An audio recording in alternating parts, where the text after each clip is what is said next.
Australia their unbroken ties to Aboriginal law, culture and customs. We respect the traditional owners of the lands and waters we inhabit and acknowledge their elders past and present. We celebrate the enrichment of Aboriginal communities around Australia. We recognise the lasting impact of colonisation and dispossession. We salute those who have fought for the rights of First Peoples. Their legacy is our guiding light today and always. I can't take it anymore! Good afternoon, good evening, good day, and good morning, blurtsters, wherever you are around the world. You are listening to the new blurt. You absolutely are listening to the new blurt, wherever you are in that big blue world of ours. Hi, I'm Keely, aka the Kegsta. I'm coming to you from the traditional lands of the Wencee people, part of the Kulin Nation. Sovereignty was never ceded, always has been and always will be Aboriginal land. We have a cracker of a show for you tonight.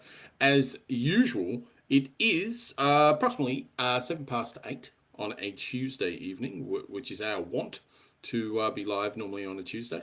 So good evening to you, or morning, if you are listening to this or watching this anywhere around the world. And talking about around the world, first off the bat, we're going to have World Blurt News, or Blurt Around the World if you like. Polly is a fucker.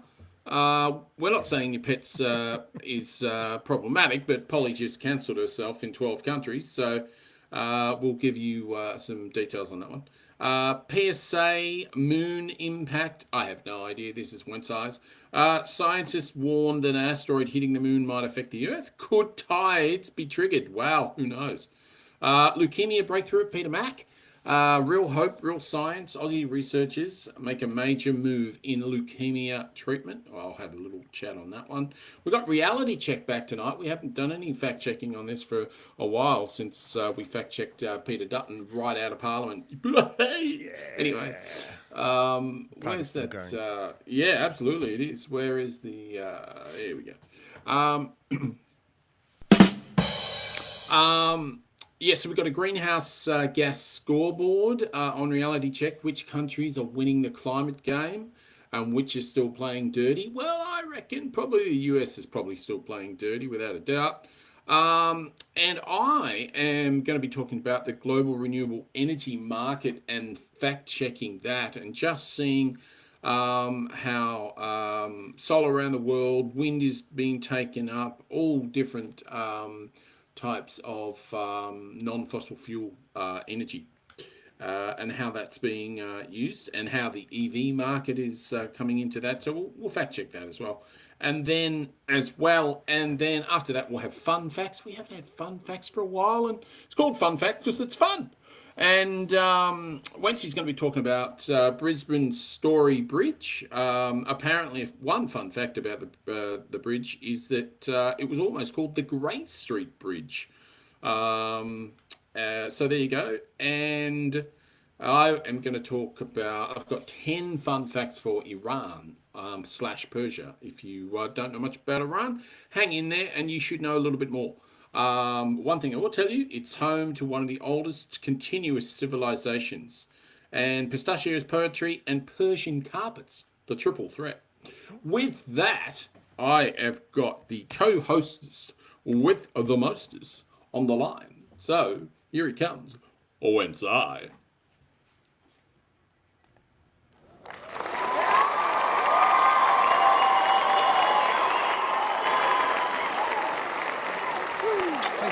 Thanks, Kegsta. Thanks, audience. Yep. Thank you. Okay. Settle down. Don't need that much applause. A full minute is sufficient. No, just kidding. So how's it going down there, Mr. Kegsta? Oh, look, I'm not bad, but COVID still is a bit of a bitch. It's got to be said. Yeah, why is that? Still suffering?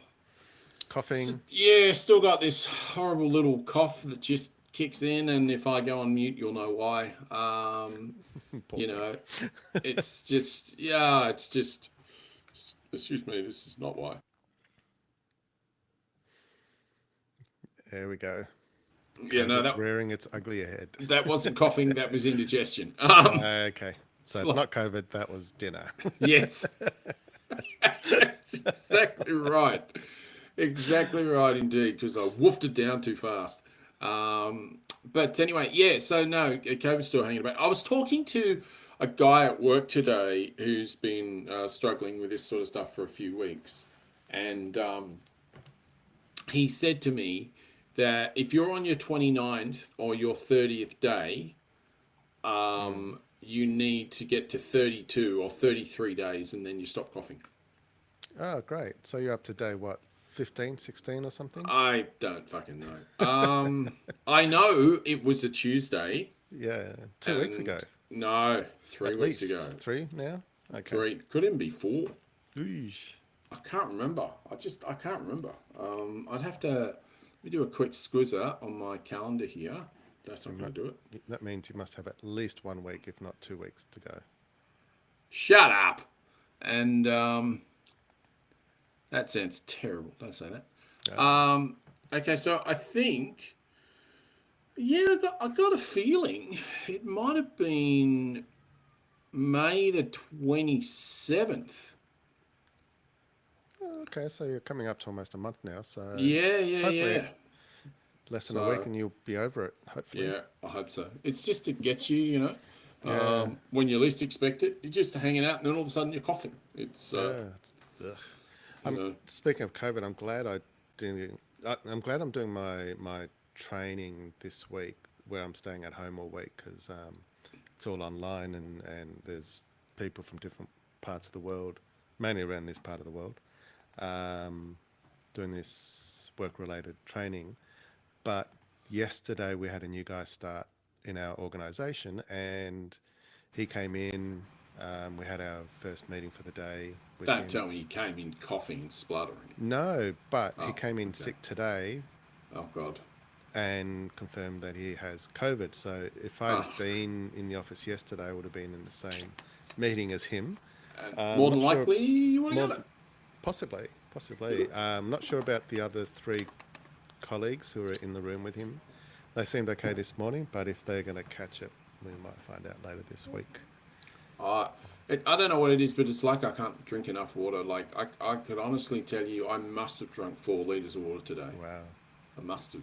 Yeah. Must have. And I would have thought I should have gone, toilet a bit more, really. It's not the MSG that you had today, was it? Well, I don't think I had MSG. I might have had MSG. Maybe I did. I don't know. I did have noodles out. Yeah. So, there you go. Must have MSG. Well, that could be it. That could be. Look, I just wanted to quickly off the bat. We, as we know, we're in a horrible, dire situation with what the big orange turd did to Iran, and obviously you and I totally don't endorse that at all. And I totally disendorse what our Prime Minister has said, backing what Orange Turd did. I definitely don't endorse that at all. No.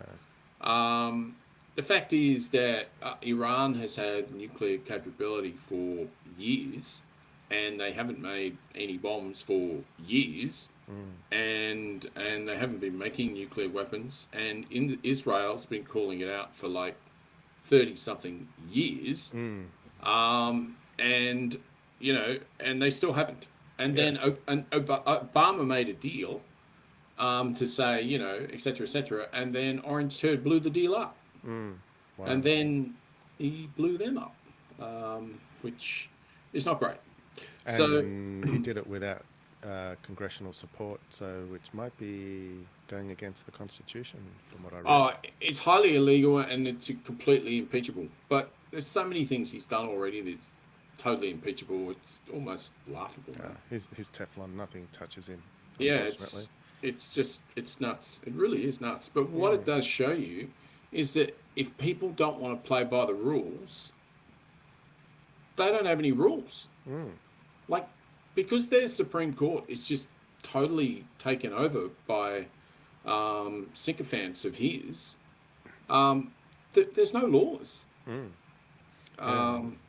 There's just no checks and balances anymore, is there? No, only at federal level. Quite a few of the federal judges still aren't MAGA.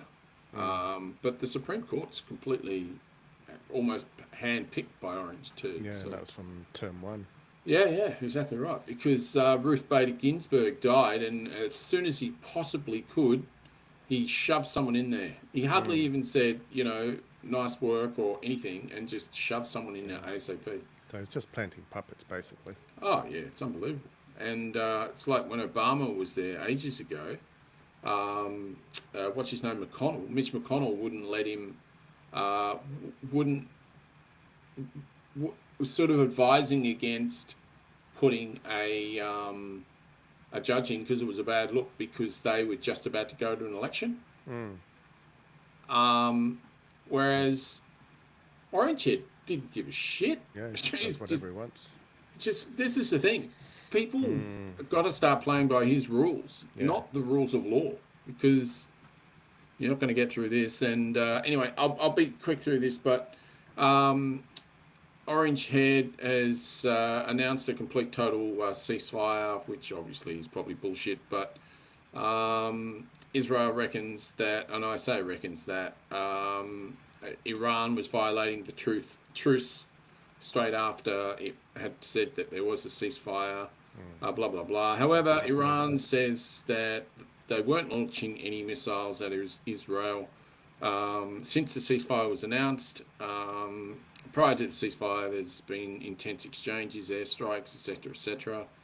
Qatar came in. Qatar played a broken role. They play a broken role quite a lot of the time for the ceasefire. However, Iran also launched missiles at a Udeid airbase in Qatar. In Qatar, yeah. Because Iran stated that was retaliation for US attacks, which makes sense, but it's in Qatar, so Qatar won't be too happy, I wouldn't have thought. No. But Iran did give the US some warning in Qatar, apparently, so... Yeah, but it's Qatar. It's not the US. Yeah, that's because the US bases are there. Yeah, I know, but it's like they come here and they bombed whatever the hell that place is up north. I can't remember what it's called that we've got for the US. The US base is up north in Oz. What's it called? I can't remember what it's called. The one in Northern Territory near Alice Springs? No, it's not that far up. It's in the middle of Australia somewhere. Anyway, I wish they would bomb that. Oh, Pine Gap? Yeah, that. Yeah, I wish South Australia. I'd be more than happy if they did bomb that. Out of existence, that'd be great. Anyway, damage assessment is Atomic Energy's organisation. Mohammed Eslami stated Iran is assessing damage inflicted on the nuclear program. They reckon they'll be out of action for about a year or two and back up to where they were. I love this. This is fantastic. Russia and China have condemned the US attacks on Iranian nuclear sites, warning of a broader conflict and urging a return to diplomacy. Russia has described the US strikes as unjustified. I got nothing. Anyway, the overall outlook obviously is not great. The nuclear program remains a key point of tension. The broader regional international implications is...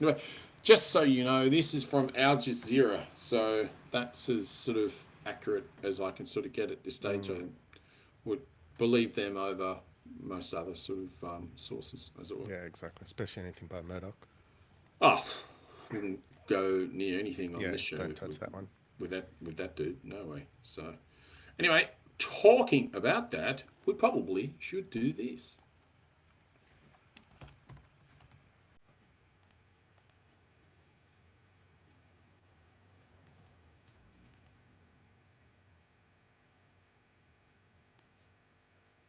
Blurt. Around the world, around the world, around the world, around the world, around the world.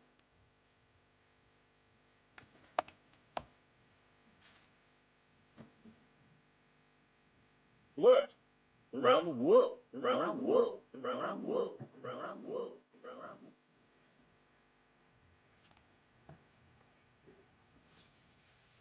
Over to you, Wencee. Me. Okay. I am going to quickly chat about an asteroid that is called... Surprise me. Surprise you. Okay. It is called... It's a very creative name, this one. It's called Asteroid 2024 YR4. Why? Very, very easy to remember. 2024 YR4. YR4. Where art thou? Yes, that's exactly. Asteroid. That's right. That's where I was going. Totally, 100%. Where art thou? Thou is very far away from Earth at the moment. At first, when they discovered that last year, scientists, astronomers thought that it had a 3 or 4% chance of hitting Earth in a few years' time. But with extra observations and more accurate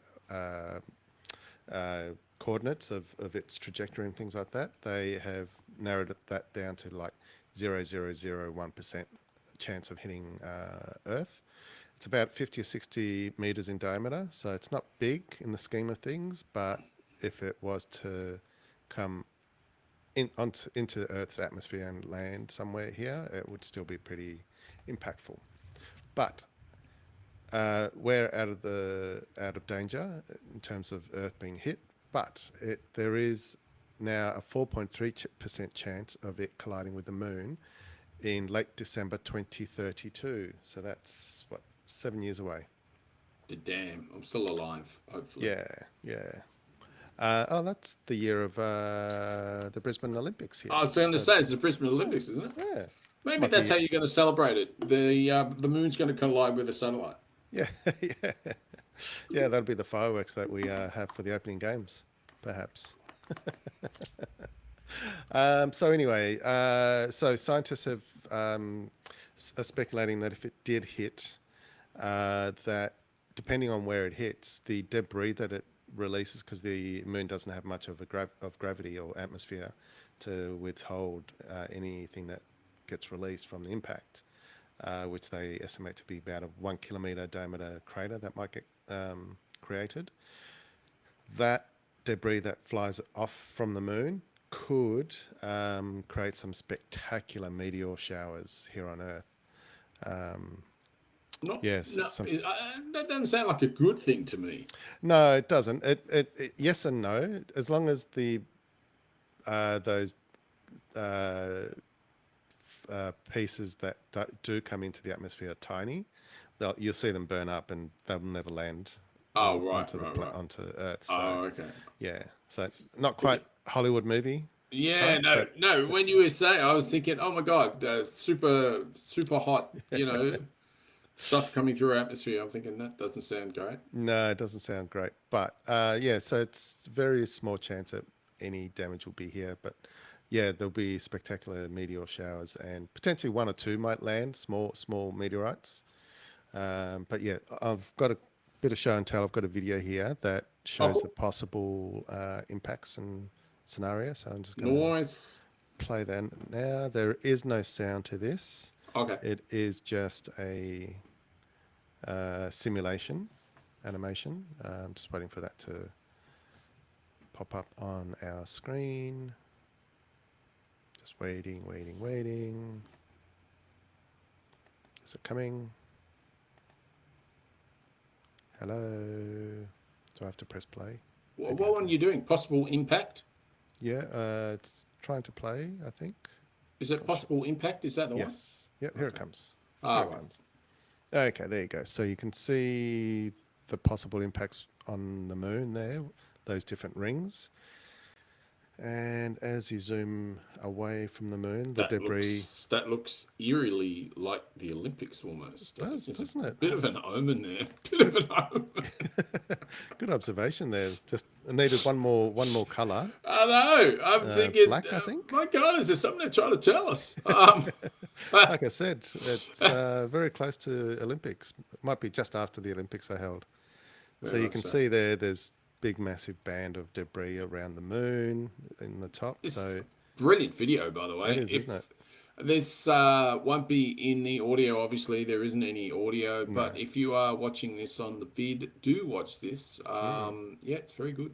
Yeah. So as the animation progresses, you can see the debris starting to circle around the Earth and then coming into the atmosphere. So it depends on which one of those rings or ejector, as they call it on the video, Depends on which one potentially hits us. Oh, I see. So each one of those rings is a Hypothetical. hypothesis Yeah, of how the shower is going to react. correct. And where it might potentially impact and hit Interesting. us and things like that. So Very, very yeah, interesting. yeah. So PSA, 7 years time. Put that in your calendar. Late December. Look up in the sky and see if we get a spectacular. Just in case no one knows what PSA means, public service announcement. Yep. Or CSA if it's community services announcement, whichever way. Absolutely. Take Absolutely. Now, something quite a lot lighter than that. Hendricks Forever Paws Animal Shelter have a foul-mouthed parrot seeking a forever home. Hendricks arrived at the shelter suffering from severe malnutrition, which resulted in him being mostly naked due to the lack of proper sustenance. But under a healthy diet, he's really come on, and his vocabulary is really coming on too, apparently. Beyond the niceties, he's got an R-rated vocabulary. Occasionally utters a polite phrase like "thank you" or "good morning," but I think he usually finishes it with "motherfuckers." These are the exception rather than the rule. Chantel Rogers, an administrative assistant, confirmed that the majority of his vocalizations consist of curse words, slurs, making him unsuitable for the environment with young children or those easily offended. The shelter's social media posts reinforced this warning, describing Hendricks as rated R, parental advisory required. If one side was sugar and the others were down. Okay, cool. So I have a little bit of show and tell here. Unfortunately, we don't get to hear him swear because that would have been great. I was hoping to hear some foul language. language. You may too. Temporary home for a bird with hundreds who are wanting to adopt him. Yeah, but just wait for the reason behind the interest. NBC 10's Sam Reed shows us something naughty but good. At Forever Paws Animal Shelter in Fall River, if you ask any employee the best part of the job, they'd probably say something similar to this when it comes to animals up for adoption. You see them blossom into the animal you know they can become, and then you see them go to their forever home. But currently, there's one pet that might take a little extra patience. And we've definitely seen him come out of his shell. When he first came here, he was terrified. And that's this parrot Hendricks. Because while he's colorful on the outside, his language is too. That's a toucan. We try not to react because we don't want to encourage it. No. But there's times Beautiful you have parrot. to leave the room to laugh. God, it's amazing. Cracker? 2 months ago, the roughly 30-year-old feathered friend was surrendered by his owner, who had him for about 20 years. He was being fed human cereal, white bread. That's why he's missing most of his feathers. It's malnutrition. He wasn't getting any of the minerals, none of the vitamins. Staff here have been helping him readjust. But when it comes to his vocabulary, that's something that might take a little time. If you call him a pretty bird, he'll say thank you. He'll say good morning, baby. Other than the niceties, that's as far as the niceties go. That's right. Hendricks is a rated R bird. The rest of it is slurs, cusses, things I can't repeat on camera. He's partially nude, rude, and crude. What are you doing with that foot? He may not flip you the bird, but he'll voice it. There was nobody in this room with him. Everybody was up front, and we just heard him start cussing up a storm. So we're not sure. So when the shelter posted on social media that he's in need of a home, comparing him to Samuel L. Jackson. The first time I heard him drop the MFR word, it was the first thing I thought of was snakes on a plane. They couldn't hold back details that the bird knows a lot of words and a parental advisory is necessary. We didn't want somebody to bring him home, and then all of a sudden he starts throwing slurs around, and you had no idea you were getting into this.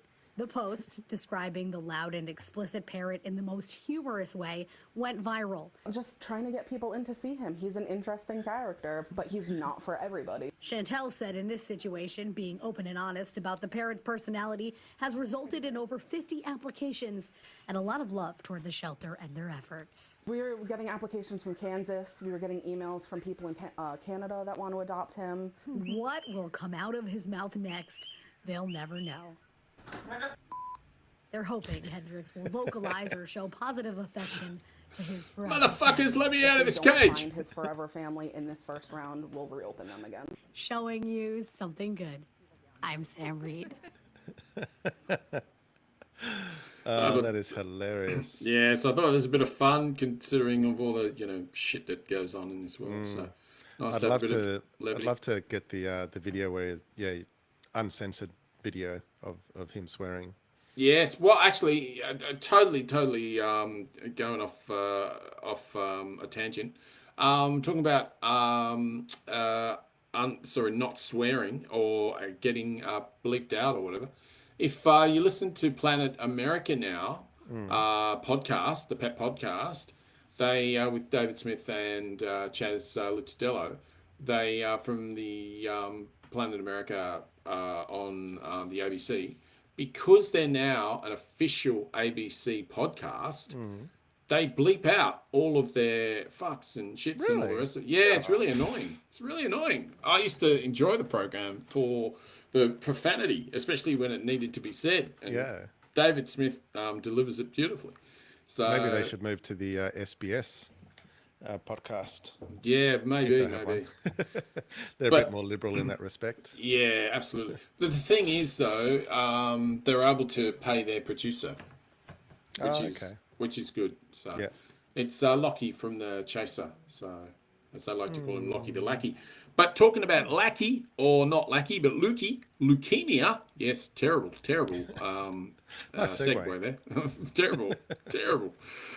Breakthrough in early leukemia relapse treatment. So researchers at Peter MacCallum Cancer Centre have discovered a new way to treat early relapse, which is AML. It's acute myeloid leukemia. This approach, published in the Journal of Clinical Oncology, combines MRD, which is measurable residual disease technology, with medication and low-dose chemotherapy, significantly extending the remissions patients. So basically what can happen now, or what has happened in the past in particular, is that people will relapse, and they really had no way of knowing they were going to relapse, and so it's very hard to treat. But they can get like an advanced warning now with this game changer, if you like. So the MRD test provides early detection of leukemia's return months before it's visible.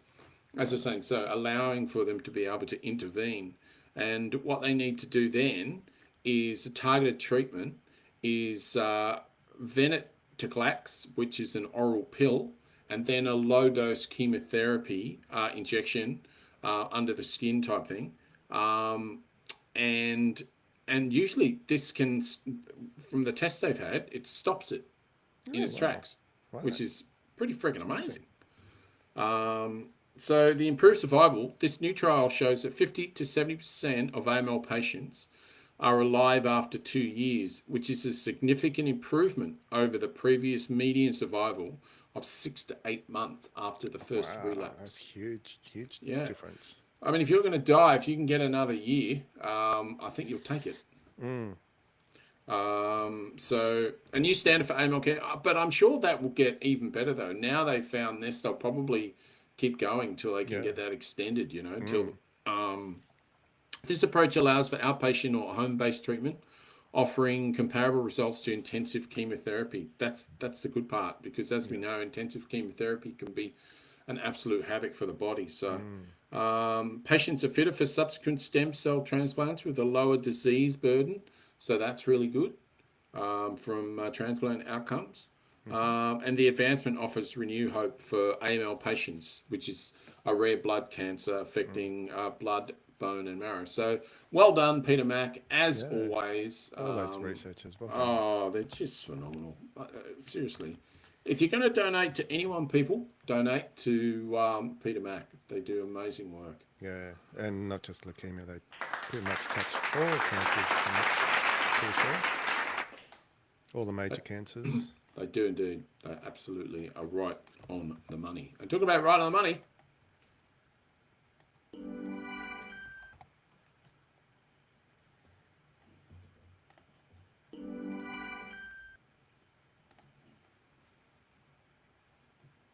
The Australia Institute produces high-quality research that has real-world impact, whether it's revealing the $10.3 billion in fossil fuel subsidies provided by federal and state governments last year, or our long-standing research advocating for a federal anti-corruption commission with real teeth, we change minds. To donate, head on over to australiainstitute.org.au.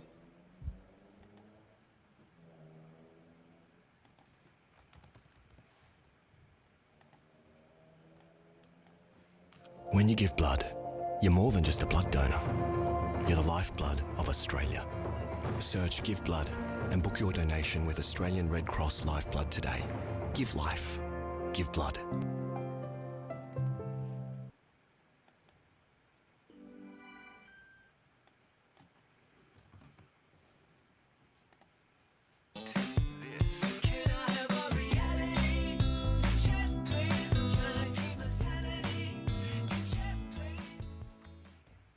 One of my favourite bands, Lime Cordiale. Yeah, they're very good. Very, very good as well. Before I get started on my reality check, speaking of the Australian Institute, if you care to donate money before the end of this financial year, so 6 days, any donations will be doubled. So if you want to help that cause for their research that they do and everything else that they do, put in a donation and it'll get doubled. Have you got the links at all available? I came in as an email, but I'm sure if you go to their website and you go donate, you'll see that everything gets doubled. So I just wanted to give you another PSA, the second PSA for the show. Oh, beautiful, beautiful, beautiful. And also, I will also endorse and encourage and promote the Australia Institute's one of their latest books called The Big Idea. It was about, I think it was something like 10 plus authors wrote about their big idea for Australia. And so there's some really amazing authors in there. I think Richard Dennis has written a big idea. I think there's a whole bunch of different ones. I bought the book a little while ago. That's my way of sort of donating to the Institute this year. Yeah, highly recommended. It's got some really, really good stuff in there. And also, just to couple with that, because you get a lot of gifts on this show, there is a podcast called The Big Idea from the Australia Institute, and you can actually listen to the authors talk about their big idea on the podcast. There you go. With Paul Barkley. So there you go. Nice. Excellent. Good tip, that one.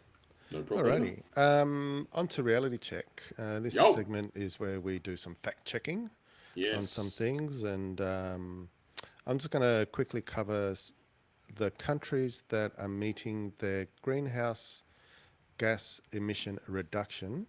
Okay. It's hard to say that quickly. I agree. Think about it. And how those targets are going for countries around the world. Just getting our sting ready. Yep. Okay. Alrighty. So on on the nice list, the goody. What is it? Goody two shoes? No, whatever. Yeah, whatever. Goody two shoes. No, you spot on. Yeah, there you go. Goody two. Yeah, that thing. Yeah. United Kingdom are doing remarkably well. So they're on track to meet what they call the nationally determined contribution target. You know why that is, don't you? That is because they had two governments, even though they changed, both of them believed in climate change. Yep, exactly. Even the mop head did. Oh, that mop head. Yeah. Yeah, the one who's losing hair. Yeah. Good old Bojo. Well done. Yeah. Old Bojo. Yeah. I won't go into too many details, but I'm just quickly going to go through the countries and where their targets are. Yeah. The UK who are aiming 68% reduction by 2030 compared to 1990s. So they're getting there and on track, which is great. This one's a bit of a big basket, but the European Union has committed to 55% reduction in net greenhouse gas emission reduction by 2030. They're progressing reasonably well. Bhutan, can't imagine it'd be too hard for them to reduce, but they're on target. Gabon and Suriname, I think, are both in Africa. They're doing okay. So So they're the ones that are on the good side. Let me have a- Okay. Yep. So that's them. The ones who aren't doing so well, you did guess it earlier. You got it right. The US, I The imagine. US, yes. They're definitely not on track to reduce by 50 to 52%. And bullshit. and that's because, as we know, Drill, baby, drill. Yep, exactly. Orange Head definitely has said publicly that he's going to increase coal mining and all other fossil fuel type mining industry, oil, etc., etc. He's a fucking idiot. Yeah, hence probably why he's targeting Iran of for course. the oil. It'll yes. have a double-edged sword to it for sure. Oh, exactly. The other big countries that are not on track are India, Russia and Brazil.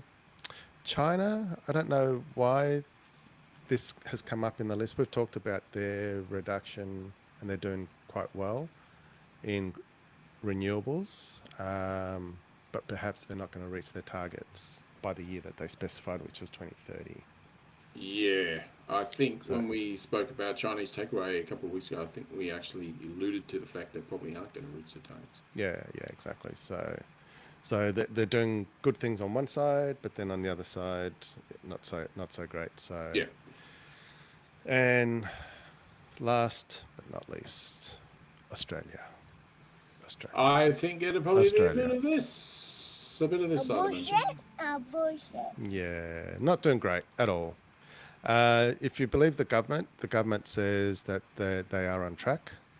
The Clean Energy Regulators report in February this year supports this, highlighting that Australia's carbon market and the reformed safeguard mechanism are assisting businesses and should reach their targets by 2030. Independent assessments, however, by the Climate Action Tracker, and I'm sure Australia Institute have something as well. I'm sure they will have something. They're saying that the climate targets and policies aren't sufficient enough to get that reduction reduced by 2030 to the levels that they've committed. So that's sort of in the balance, I think. So it depends whether you believe the government or the independent assessments. It's hard to believe a government that has just said, "Yep, no, it's fine. Expand the northwest shelf that's right next door to a First Nations ancient museum." Yeah, exactly. So I got nothing. Yeah, there's this Labor government still opening up new mines or extending mines like you've just mentioned. So how can you're not going to be able to meet your targets, and carbon offsets don't quite make the targets, I don't believe, because you're just playing. It's like funny money. It's like taking money from here, pushing it over there, saying, yeah, we're not in deficit. Carbon offsets are just bullshit. I mean, the reason they did carbon offsets was just so that fossil fuel companies had some way that they could offset if they did anything that was any good for the environment at all. It's just ridiculous. I mean, you can frack the crap out of the ground and you get a carbon offset for it. Because you're meant to have carbon capture and storage bullshit, which we all know just doesn't work. Yeah, there's no proven methodology or technology to do that carbon capture at the moment. So, but they keep banging on about it. It's so annoying. Yeah, exactly. So I'll put in all the links with these results as to which countries are doing well and which ones aren't in the show notes. So, nice, that'll be good. So so that was just a quick overview of who's doing good, who's doing bad, and Australia's sort of in the middle. Yes and no. Excellent. Well, I've got a couple of things here too. This one is on a reality check on Europe's renewable energy and EV market in mid-2025 based on recent data and sort of where we are at the moment, where we're sort of planning to go or where we expect it to be sort of thing. So The renewable energy market, the EU produced 46% of its energy from renewables in 2023. I would think that's pretty bloody good. Yeah. With solar leading new capacity additions, 70 gigawatts planned for 2025. I think when we were talking the other week regarding Chinese takeaway, didn't they say something like 300 and something? Wasn't it terawatts or something?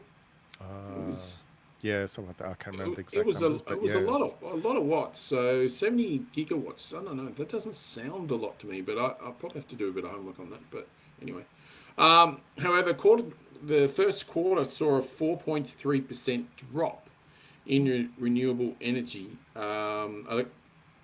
electric generation, 42.5% share, due to lower hydro wind output despite solar growth. Right. That's interesting. So hydro's gone down. Yeah. They're blaming supply chain delays.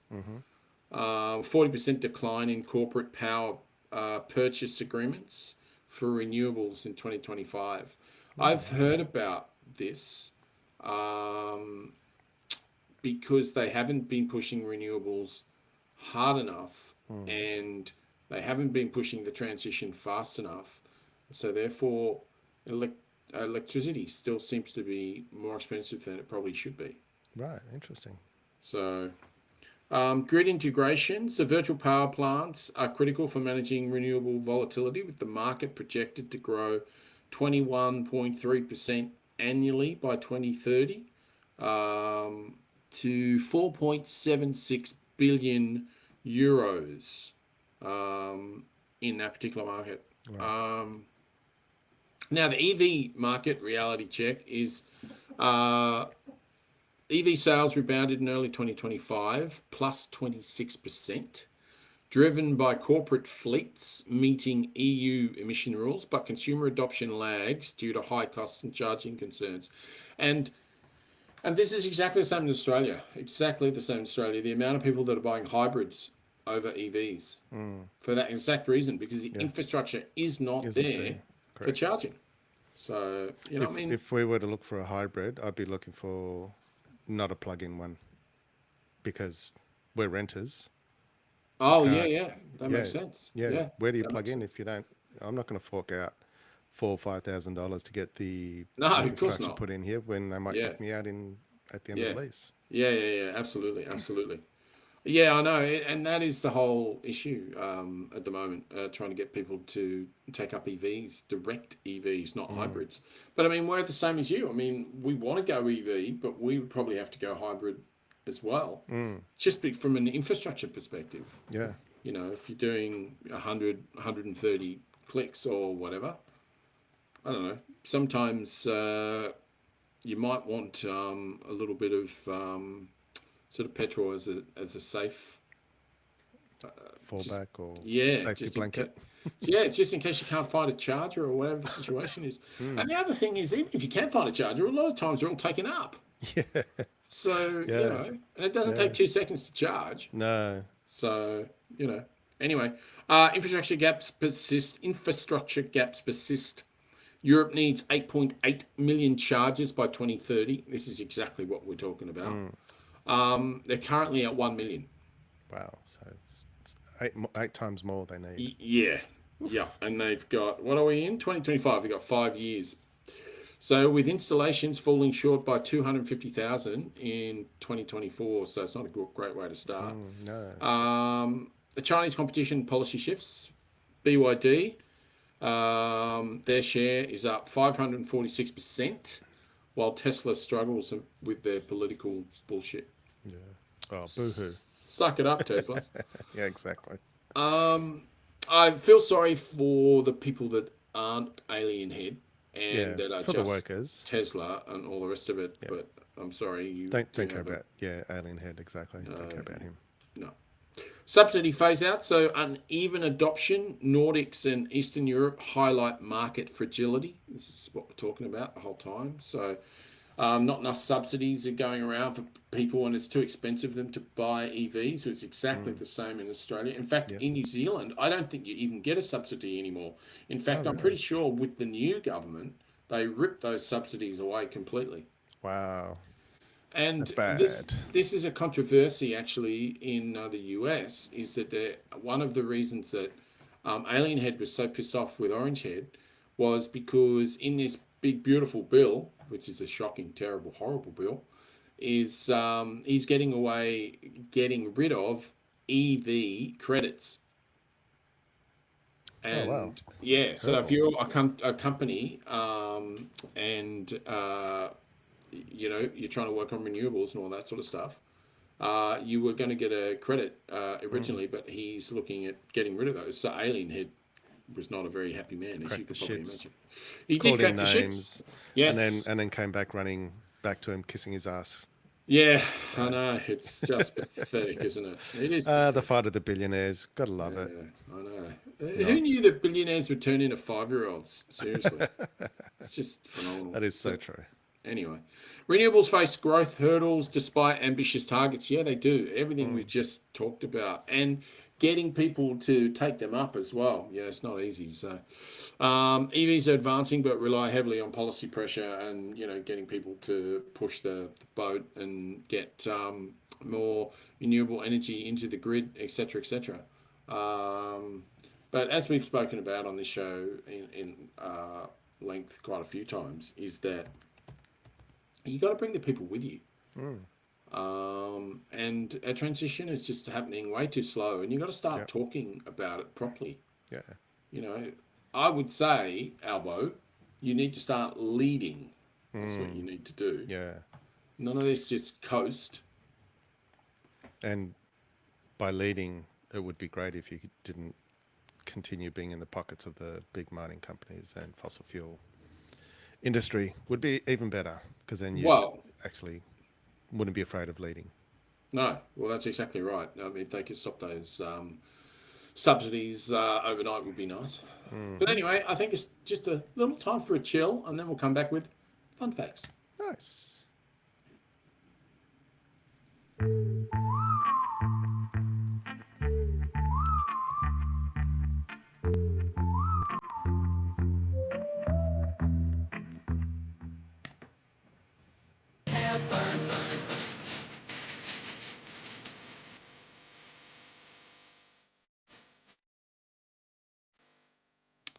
So I thought tonight I'd do a bit of fun facts on something that's in the news, which we did talk about earlier, which is Iran. And we've heard about, unfortunately, some bad situations that are occurring there at the moment. But I thought it would be good because it sort of was prompted because I saw a little interview the other day, just a very small one, with Tucker Carlson. If anyone knows who Tucker Carlson is, he is a Fox host to an ex. Sorry, keep swearing. Yeah, swear all you like. Sort of. He's an ex-Fox host, and now he does his own show. And he was interviewing Ted Cruz the other day, who is another. Go for it. That's it. And it was really interesting because Tucker was actually fair income that he was really super pissed off that they were going to drop bombs on Iran because he didn't want war at all. And he's never been a warmonger in any way, shape or form. As much as I hate the guy, he's never, ever wanted that. Oh, that's a good thing. It is a good thing. And he was interviewing Ted Cruz. And so he started asking him questions. And he said, do you know what the population of Iran is? And this idiot knows shit. And he's like, well, no, I don't actually know the population of Iran. He said, so you're about to drop bombs on a country and you don't even know how many people live there. Yeah, or anything about it, probably. No. So Tucker's gone 92 million. He said, do you know what the ethnic makeup is of Iran, et cetera, et cetera? He knew absolutely nothing about a country they're about to drop. They're so fucking ignorant. Wow. So I thought, let's not be ignorant on this program and find out a few pretty fascinating things about Iran. Yes, please. So one is, and I will try to get past this because there's other good stuff coming up. The Iran-Iraq War was 1980 to 1988. I don't know if you remember that at all, because I would have been started at 11 and went through to 19, and you'd be somewhere around there as well. So I'm trying to remember if I can even remember that. No, I don't. Probably can remember the end of it, I think. I think I can remember the end of it. And apparently 1 million Iranians and 250,000 to 500,000 Iraqis lost their lives. So it's pretty bad. Yeah. That's pretty shocking. Anyway, so enough of that. The extreme heat in the Lut Desert, UNESCO listed desert, recording a scorching, you're going to love this, 70.7 degrees centigrade. Wow. That's 159 in Fahrenheit. So 70 degrees, that would kill any bacteria. So if you left something out there, it'll be safe to eat. It's cooked it. That is bloody hot. That's a good way of looking at it. That's a very good way of looking at it. The highest surface temperature ever measured on Earth. 70 degrees. 70 degrees, so there you go. Now, despite the heat, they also get skiing. Oh, wow. Yeah. So you can ski in the northern Iran's Alborz mountains, while the desert's scorch below. Geez, one extreme to another. Yeah, it's just crazy, hey? That'd be Absolutely like, what, crazy. 60, 70 degrees difference. Yeah, in summer. Yeah, absolutely. A gesture that's friendly in most places, i.e. that in Iran is very unfriendly. Oh, okay. Yes. And does it say what it means? Yeah. Fuck off. Excuse me. It's like giving the bird. Right. Okay. Yeah. Same dealio. It's the world nose job capital. The what? World nose job capital. Yeah. So Iran nose is job. Yeah. So Iran is famous for one of the highest rates of rhinoplasty in the world, ranking 12th. Interesting. Yeah, 320,000 procedures in 2022. I wonder why. They must have some sort of complexion against their noses or something. Well, it's just culture-wise, sort of Iranian noses are a certain way, and if they don't want them to be that certain way, they're gonna have an operation. Because why stay the way you were born? So yeah. Anyway. Things from the West aren't all that great, people. Come on, Iran. Don't you don't need to follow the West. I agree, 100%. Iranian officials once detained 14 squirrels claiming they were miniature spies carrying recording devices. Yes, this really happened.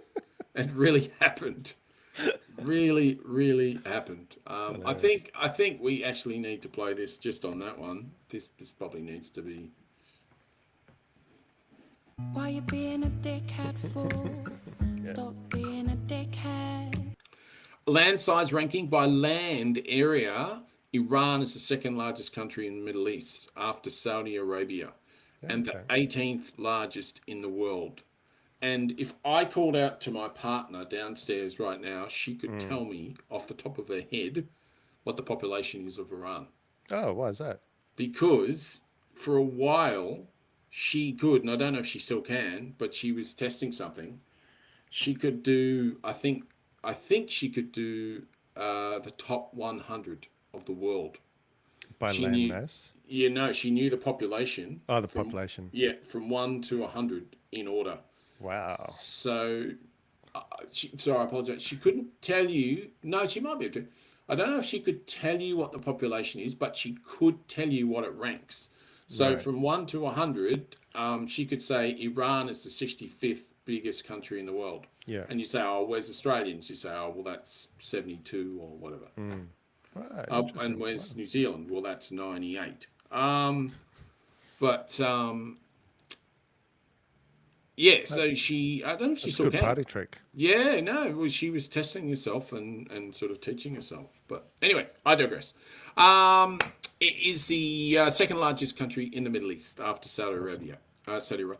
Birthplace of polo. Did you know that? No, but I'm not surprised because they would have had horses And yeah, they must have done that for entertainment in the mountains. Absolutely. So Persia, because it was originated in ancient Iran, Persia, played, as you were just saying, military cavalry units between roughly 600 BC and 100 AD, with teams sometimes having up to 100 riders per side. Poor horses. Poor horses. I really feel sorry for them. That's a big, big, I don't know what you call it, turf pitch. Yeah, no, it is big Polo turfish. ground. Yeah, no, you're spot on. You're 100% right. Iran accounts for more than 90% of global saffron production. Red gold, if you ever go in, you'll know how expensive that is. $65 per gram. That's probably US, I reckon. And it's home to the Asiatic cheetah, which fewer than 12 individuals left in the world. That's sad. It is, and it's critically endangered, so I hope they're looking after it. So, there you go. That's a bit of Iran for you. Nice. Thank you for that. From Iran back to Australia, I'm going to go through some fun facts about a bridge here in Brisbane called Story Bridge. Nice. It was designed by Dr. John Bradfield in the early 1900s. And he's the same engineer that designed the Sydney Harbour Bridge. It follows a cantilever design instead of an arch, which better suited the Brisbane riverbed because it's much softer compared to other areas where bridges are built. So it was better for that. It was built during the Great Depression. It started in 1935 and finished in 1940. Excuse me. It was built from steel that came out of BHP's Newcastle Steelworks. Had 1.25 million rivets to hold up all the steel pieces. Scaffolding and the whole kit and caboodle.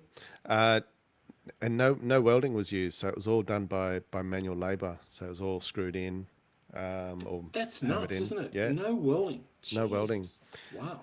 And in the heat and humidity that we get here as well. So you can imagine how uncomfortable that would have been. Oh. Yeah.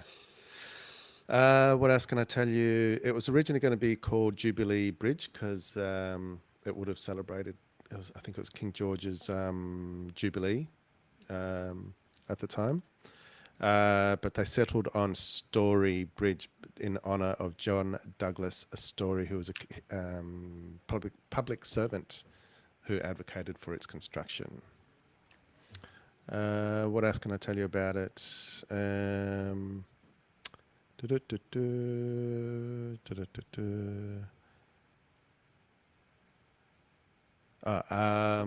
Used back on construction materials. It used 12 tons of structural steel, 1.7 tons of reinforced steel, 8,000 truckloads of concrete.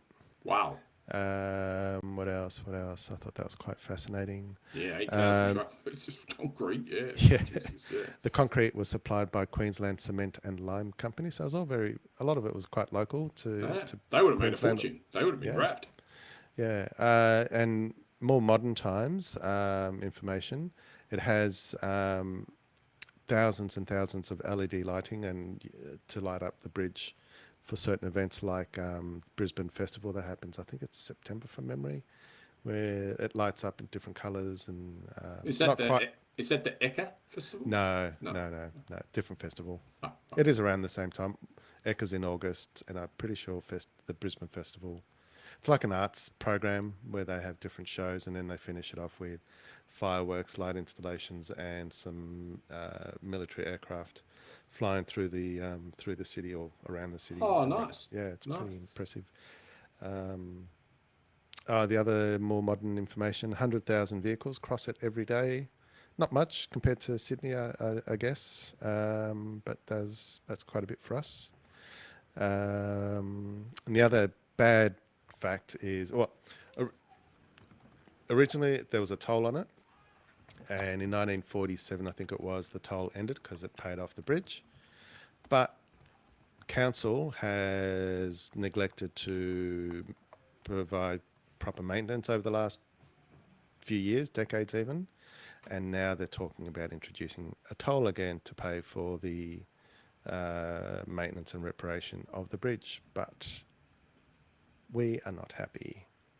So yeah, so that's another fun fact. Not very fun. But no, not very fun at all. What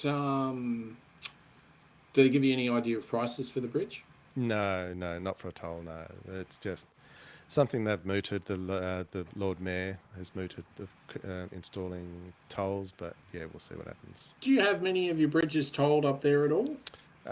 We have the Go-Between Bridge, which I only found out last night was named after the band, the Brisbane band Go-Between. So I was going to say, so it actually was named after the band. That's pretty cool. Yeah, I had no idea. I was watching Spicks and Specs, and they talked about it. I went, oh, right, that's interesting.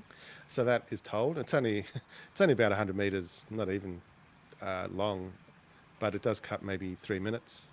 We don't go over it. We refuse to pay for that one. Oh, you have to pay for that. Yeah, that's a toll. There's another one near the airport that takes 100 meters. You have to pay a toll. Yeah, it's stupid. That is ridiculous. Yeah. That should have just been paid by council. It sounds like you've got a troll living under that bridge. That's just serious. Yeah, I wouldn't even say it's 100. It literally crosses the river, so it wouldn't even be maybe 50 meters. Wow. Yeah, the length of the bridge is probably 100, but the bit that goes over the river is probably maybe the toll is directly for the upkeep of the river, which wouldn't be a bad thing. Yeah, possibly. There is a bridge, I forget what it's called, east of the city, near the airport. So that takes you across from the northern suburbs to the eastern suburbs. And I think there might be one other one somewhere else, but yeah, we don't have many tolls. So you said the Story Bridge did 100,000 cars a day, yeah? Yeah, that's not bad considering we're talking Brisbane, and I think Brisbane, it's only about 3 million or something, maybe 2 million? less. 2 million, just under. 3 or 2? 2. So under 2. Okay. Testing, Okay, cool. So chew.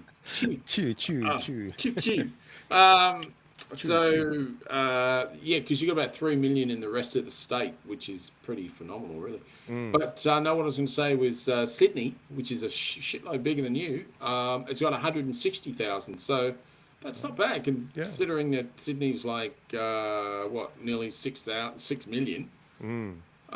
So that's a serious bridge. It's doing a lot of traffic. 100,000 a day. That's a lot. Yeah, exactly. So they're my little facts of the Story Bridge. So yeah, some things I had no idea about. But yeah, I thought that's quite interesting. Nice. It absolutely was quite interesting. It was absolutely brilliant. Really appreciated that. It's always good to learn new things, and that was the whole idea for us starting this in the first place. Yeah, exactly. And learning something local for me was quite eye-opening. Yeah, absolutely. And we will learn something again by next week because we're very, very lucky. We have Maria Taflaga. She will be recorded as an interview on our show next week. So look out for that. We've got some great questions for her. I listened to her tonight on Democracy Sausage. Oh, yeah.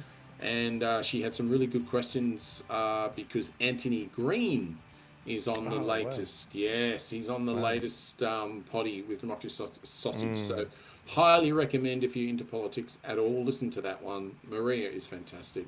And Anthony Green, I mean, I was going to say, Anthony Green's awesome. He's royalty, so... He is. I mean, it's sad that he's retiring. Yes, no, it is sad. I'll tell you what, amazing though, what he knows, seriously, like about just everything, not just politics, but he's just so broad on everything. It's unbelievable. That I didn't know. I just know his prowess in elections. Climate change knowledge and etc. is phenomenal. Yeah, no, I highly recommend that you listen. Yeah, he's a super bright man, that guy. Yeah. So anyway, it's the latest one. So there you go. Anyway, that is your lot tonight, people. As always, I won't say beautiful stuff. It's good night from me. I'll see you next week. As I say, we'll have Maria Taflaga on, and it should be awesome. It will be, and we'll see you next week. Peace. Bye. Peace, definitely.